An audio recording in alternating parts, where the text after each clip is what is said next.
Hey plant pals, Mike the Gardener, and today is a look at my outdoor garden. There is the baby watermelon, it's not doing much, and my zinnias becoming a monster like all my zinnia seeds are. This is the, marigold seeds. This is the snacking bell pepper, along with opal basil and marigold. This is onion and jalapeno seeds I just randomly threw in that basket. Here is the giant Marconi pepper. I've harvested like 3 of those so far, and the Greek oregano, which is really nice. I've been harvesting that too.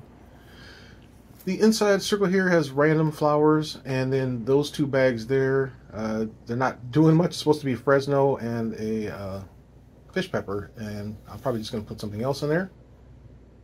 They're just there, but they're tiny, and it's not going to finish. They're not going to do anything by the time fall comes. I've just basically like 2 months left. I've got 4 weeks left of warmth before possible snowfall. So we'll see. There's my sage, and that is the lunchbox pepper. Excited to try that. Here is this was my former mystery plant. That is the Scotch bonnet.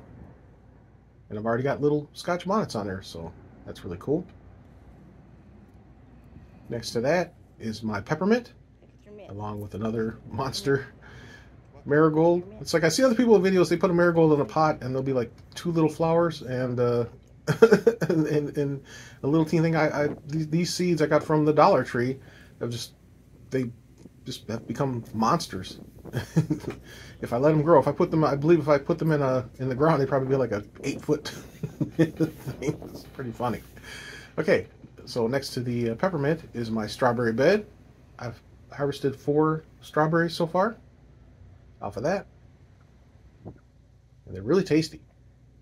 The birds got to one. The wind keeps knocking these off. They're tied to the bed with a string to keep them from completely blown away, but the wind, it's been windy here, and the wind will knock it off, and then the birds will come and have their way, or the squirrels. Somebody's stealing some of my strawberries, but as long as I get a few, I'm happy. I don't mind sharing. You can see there's a couple strawberries. Next to that is my zucchini. I've harvested 3 zucchinis, and it seems like in one day it'll go from nothing to that size, and yeah, they're delicious. I like to pan fry them. There's my lettuce. I've been harvesting lettuce surprisingly in this heat. It's been like in the 80s and 90s, but it's doing well. I think the cover is what's helping it. That is my turnip, 7-top turnips, which have been producing big fat turnip bulbs underneath, so I've been eating turnip greens with the turnip bulbs.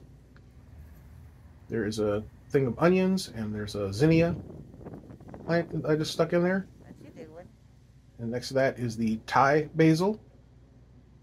And it's funny to me that the Thai and the cinnamon basil look the same outside, but they look kind of different inside when I grow them inside, so hydroponically. So it took me a while I have to like actually tear a leaf off and smell it to see which one it is, if it's the Thai basil or the cinnamon. This is my rosemary, which I'm really proud of because I never was able to grow rosemary inside or outside, and it's doing great. I've already been harvesting and using it in cooking. This is the no heat jalapeno. I'm not that impressed with it, of course, because I do like the heat. The flavor is okay. It's just kind of bland. If you don't like any heat at all and you like bland jalapenos, go for it. I'll save some seeds, but I don't know if that's something I'll grow too much. This is the gypsy pepper, and I have harvested a ton of peppers off that already.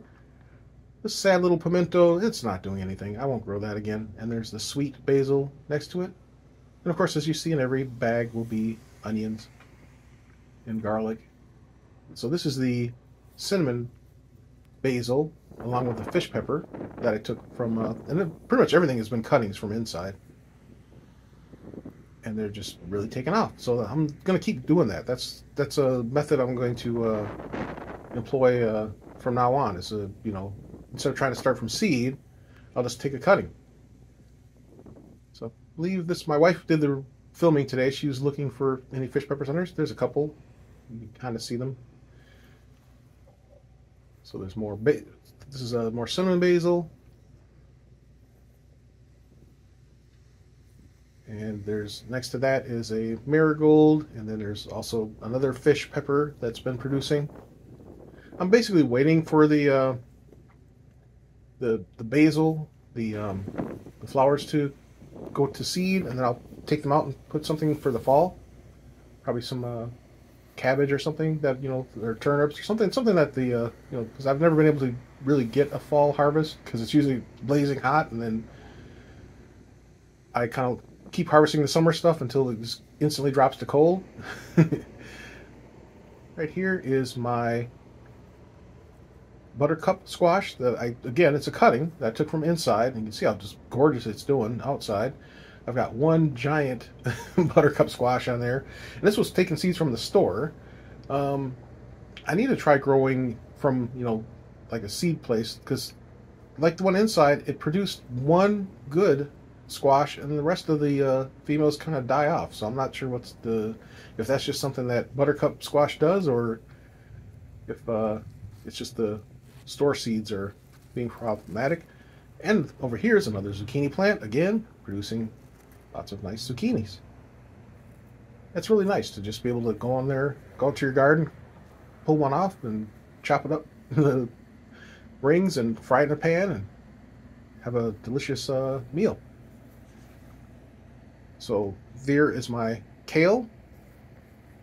I have been harvesting tons of that for salads and cooking. Again, it's really awesome to be able to harvest from your own garden. Let's see here. This is so she's back with the zucchini. So I'm kind of watching this in the same time you all are watching it.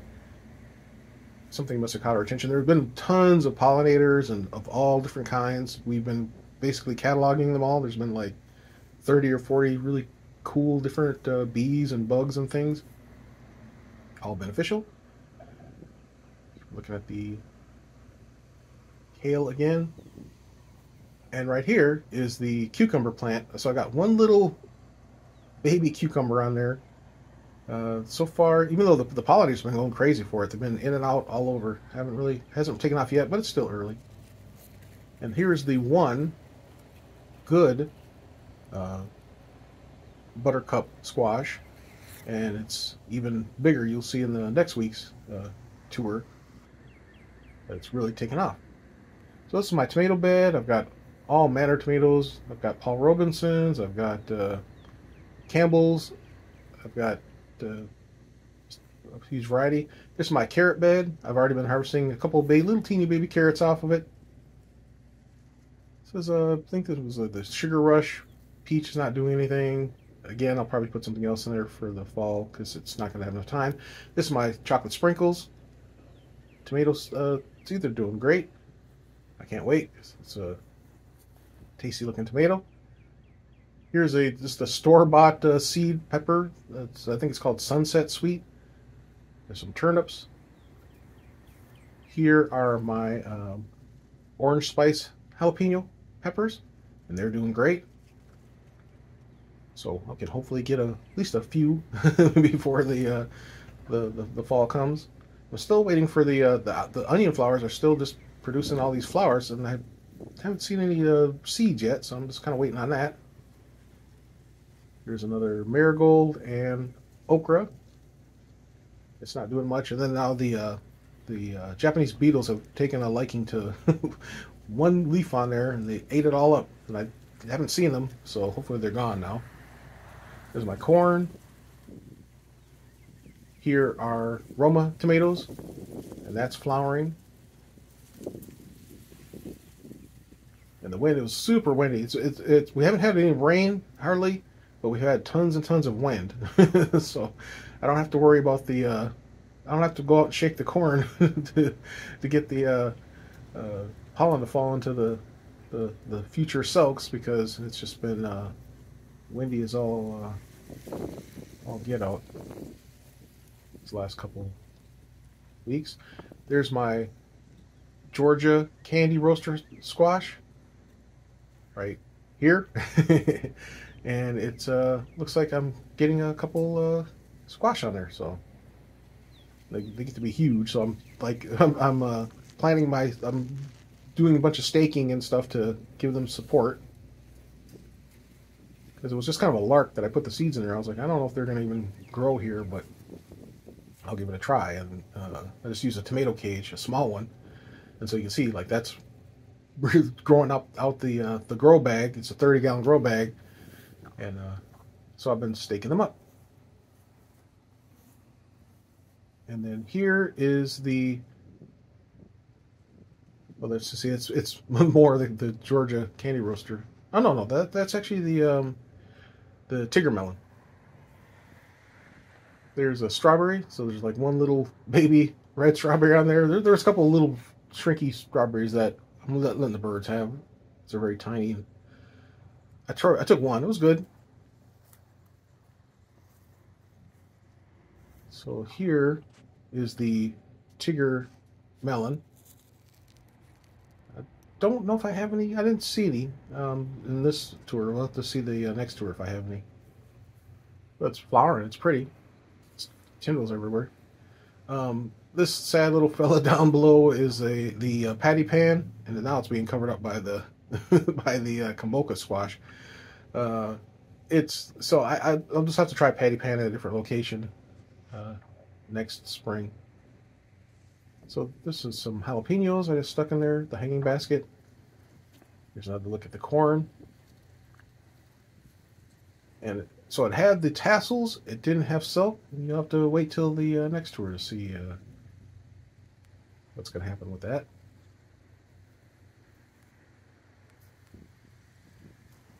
And then here's a look at my okra. I call this the Thunderdome bed because I just randomly threw a bunch of different seeds in there, like peas and beans and okra and corn, just to see if they would see how they do. See if the multi-sisters, it's not even 3 sisters, it's like the huge sister family. So here again is my Keter raised bed that's got strawberries and walking onions and regular onions. Let's look at my carrot. There's the I believe that's the Campbell tomato. And here is the you got the 2 beefsteaks. And you can see we have beefsteak tomatoes. And it's kind of funny because the beefsteaks were growing faster than the cherry tomatoes. Normally it's the other way around. Normally you get the cherry tomatoes, and then later on and towards closer to fall here, you get the beefsteak tomatoes will start showing up. But they were first out the gate. So you can see how this is kind of like leaning over. I staked all that up. And there's down below, there's some, like I said, down below is the cherry tomatoes. My wife is lingering on the tomatoes because she loves tomatoes. So she wanted to make sure we all got a good look at the tomatoes. She's excited for that. Oh yeah, here's some cherries. So finally the cherry tomatoes started showing up. So we'll see. And they really like being underneath the big boys above, so for protection, which is cool because the birds will hopefully leave them alone. So far the squirrels have not taken any interest, but the second I see blushing, I'm gonna pull. I'm not gonna give them any opportunities to get a hold of my tomatoes this year, because I fought them all last year. And so we're just getting a overall, whoops, in the raised, see how windy it is? It blew the cloche, the cover off the strawberries, the mesh cover. And so every once in a while I have to go outside and put it back. I'll figure out something more, a better system for that. But this was a great, easy temporary fix. I got those from the dollar store. And so look at my tiny but yet happy little garden. Very pleased with it. And we should be moving on to the, there's my hostas on the side here by my steps. And they are starting to produce flowers. So we had the the the lilies or whatever produce early, and then so it's kind of cool to have the succession planting where you get different flowers at different times of the year. And so these will last till summer. The other ones were for spring. And the pollinators, of course, love it. I'm really excited about my, as we look at the hostas. This is my front circle, and we just planted a bunch of random different seeds, and it's really producing all kinds of cool, new to me flowers. You know, you've got the zinnias, and you got there's some thistles, there's some candy tuft, and some cornflowers, and all sorts of flowers. So keep an eye on future videos, because I'll show more and more. And then plus I stuck a bird feeder in here too, so I've been having fun watching that. And the drumstick alliums are starting to fade out, but they'll be back. There's a bee. He loves it. All right, so that's a look at my garden on this day. Any comments, questions in the comments section? Thanks for watching. Like and subscribe. Have an awesome day.